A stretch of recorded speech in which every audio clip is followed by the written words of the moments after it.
بسم اللہ الرحمن الرحیم۔ قصص الانبیاء چینل کو دیکھنے اور سننے والوں کو میرا سلام۔ پیش خدمت ہوں میں اپنی نئی ویڈیو کے ساتھ، جس میں نبی پاک صلی اللہ علیہ وآلہ وسلم کی پیاری زندگی کے بارے میں کچھ حقائق و واقعات بیان کروں گی۔ یہ تو ہم سبھی جانتے ہیں کہ حضرت محمد صلی اللہ علیہ وآلہ وسلم اللہ کے آخری نبی ہیں اور آپ کے بعد کوئی نبی نہیں آئے گا۔ مہر نبوت کے بارے میں آپ کو بتانا چاہوں گی کہ مہر نبوت اللہ تعالیٰ نے پیارے نبی حضرت محمد مصطفیٰ صلی اللہ علیہ وآلہ وسلم کو خاتم النبیین بنا کے بھیجا، یعنی تمام نبیوں کا خاتم بنا دیا، یعنی ان کے بعد نہ کوئی نبی آئے گا اور نہ ہی آیا ہے۔ نبی کریم صلی اللہ علیہ وآلہ وسلم کے دونوں شانوں کے درمیان دائیں شانہ کے قریب مہر نبوت تھی۔ صحیح مسلم میں ہے کہ حضور اکرم صلی اللہ علیہ وآلہ وسلم کے دونوں شانوں کے درمیان میں ایک سرخ گوشت کا ٹکڑا کبوتر کے انڈے کی طرح کا تھا جو تھوڑا ابھرا ہوا تھا۔ یہ مہر نبوت حضرت صلی اللہ علیہ وآلہ وسلم کی نبوت کی خاص نشانی تھی، جس کا ذکر کتب سابقہ اور انبیاء سابقین کی بشارتوں میں موجود ہے۔ علماء بنی اسرائیل اس علامت کو دیکھ کر پہچان لیتے تھے کہ حضور پر نور صلی اللہ علیہ وآلہ وسلم نبی آخر الزمان ہیں، کہ جن کی انبیاء سابقین نے بشارت دی ہے، اور جو علامت مہر نبوت بتلائی تھی وہ آپ میں موجود ہے۔ گویا یہ مہر نبوت آپ کی نبوت کے لیے من جانب اللہ خدا تعالیٰ کی طرف سے مہر اور سند کی حیثیت رکھتی ہے۔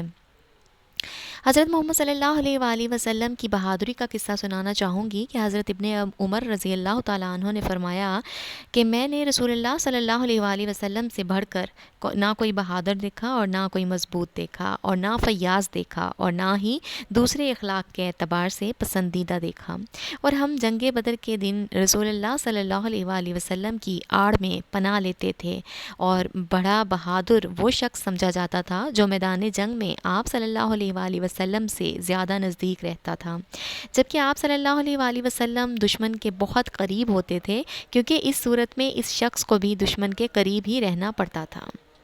نبی اکرم صلی اللہ علیہ وآلہ وسلم کی خوشبو مبارک کے بارے میں کچھ بتانا چاہوں گی کہ آپ صلی اللہ علیہ وآلہ وسلم کے پسینہ میں ایک خاص قسم کی خوشبو تھی۔ چہرہ انور سے جب پسینہ ٹپکتا تو موتیوں کی طرح معلوم ہوتا۔ حضرت انس رضی اللہ تعالیٰ عنہ فرماتے ہیں کہ ہم نے دیباج اور حریر کو آپ کی جلد سے زیادہ نرم نہیں دیکھا، اور مشک و عنبر میں آپ کے بدن معطر سے زیادہ خوشبو نہیں سونگھی۔ نبی اکرم صلی اللہ علیہ وآلہ وسلم کے سر کے بال اور آنکھیں کس طرح کی تھیں؟ میں نبی پاک صلی اللہ علیہ وسلم کے خد و خال کے بارے میں آپ کو بتانا چاہوں گی کچھ۔ آپ صلی اللہ علیہ وآلہ وسلم کے سر کے بال اکثر کندھے تک اور کبھی نرم گوشت تک لٹکے رہتے تھے۔ بالوں میں کنگھی بھی کرتے تھے اور آنکھوں میں سرما بھی ڈالتے تھے، باوجود یہ کہ آنکھیں قدرتی طور پر سرمگی تھیں۔ آپ صلی اللہ علیہ وآلہ وسلم کی آنکھیں نہایت خوشنما اور کشادہ تھیں، خوب سیاہ اور سرخی مائل تھیں۔ اور نبی اکرم صلی اللہ علیہ وآلہ وسلم کے خد و خال کے بارے میں کچھ بات کرتے ہیں۔ نبی اکرم صلی اللہ علیہ وآلہ وسلم نہ زیادہ لمبے تھے اور نہ پست قد تھے، بلکہ ان کا قد درمیانہ تھا۔ سر بڑا تھا، داڑھی مبارک گھنی تھی۔ آپ صلی اللہ علیہ وآلہ وسلم کے سر مبارک اور داڑھی مبارک میں گنتی کے تقریباً 20 سے 25 بال سفید تھے۔ چہرہ انور نہایت خوبصورت اور نورانی تھا۔ جس نے بھی آپ صلی اللہ علیہ وآلہ وسلم کا چہرہ انور دیکھا ہے، اس نے حضور اکرم صلی اللہ علیہ وآلہ وسلم کے چہرہ انور کو 14ویں رات کے چاند کی طرح منور بیان کیا۔ نبی اکرم صلی اللہ علیہ وآلہ وسلم کی کھانے کی عادات کیسی تھیں؟ کبھی کبھی بھوک کے مارے اپنے پیٹ مبارک پر پتھر باندھتے تھے، جو موجود ہوتا تھا وہ تناول فرما لیتے تھے، اور جو پاتے اس کو نہ ہٹاتے، یعنی حلال چیز کو کھا لیتے تھے۔ حلال چیز کھانے میں ذرا بھی تکلف نہ فرماتے تھے، اور اگر کھجور میسر ہو جاتی تو اس کو ہی نوش فرمایا کرتے تھے، اور اگر بھنا ہوا گوشت ملتا تو وہی کھا لیتے، اور اگر روٹی گیہوں یا جو کی جس کی بھی مل جاتی، گیہوں کی یا جو کی، تو آپ صلی اللہ علیہ وآلہ وسلم وہ کھا لیتے، اس کو کھا لیتے، اور دودھ میسر ہوتا تو آپ دودھ پر ہی اکتفا فرما لیتے، اور اگر خربوزہ اور تر کھجوریں ملتی تو آپ صلی اللہ علیہ وآلہ وسلم وہی خوش ہو کر کھا لیتے۔ نبی اکرم صلی اللہ علیہ وآلہ وسلم زیادہ تر مسکراتے تھے اور کبھی کبھی ہنستے تھے، البتہ آپ صلی اللہ علیہ وآلہ وسلم کبھی بھی کہا نہیں لگاتے تھے۔ ایک مرتبہ نبی اکرم صلی اللہ علیہ وآلہ وسلم بوریے پر سو کر اٹھے تو آپ کے جسم مبارک پر چٹائی کے نشانات تھے۔ صحابہ نے عرض کیا، یا رسول اللہ صلی اللہ علیہ وآلہ وسلم، ہمیں اجازت دیجیے کہ آپ کے لیے ایک بچھونا بنا دیں۔ آپ نے فرمایا، مجھے دنیا سے کیا کام؟ تو میری تو مثال اس طرح سے ہے کہ میں جیسے کوئی سوار کسی درخت کے نیچے سائے کی وجہ سے بیٹھ گیا، پھر وہاں سے روانہ ہو گیا اور درخت کو چھوڑ دیا۔ حضرت محمد صلی اللہ علیہ وآلہ وسلم کی سخاوت کے بارے میں بات کرتے ہیں۔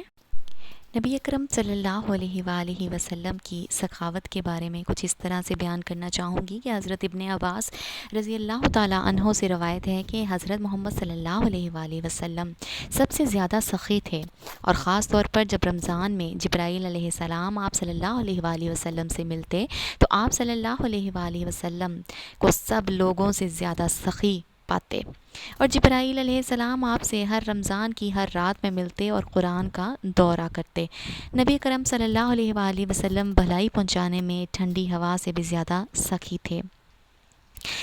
میں اپنی نبی پیارے حضرت محمد مصطفیٰ صلی اللہ علیہ وآلہ وسلم کی بارے میں بس اتنا کہوں گی کہ جن کی خوشبو سے مدینے کی گلیاں بسیں، ان کے وجود معطر پہ لاکھوں سلام۔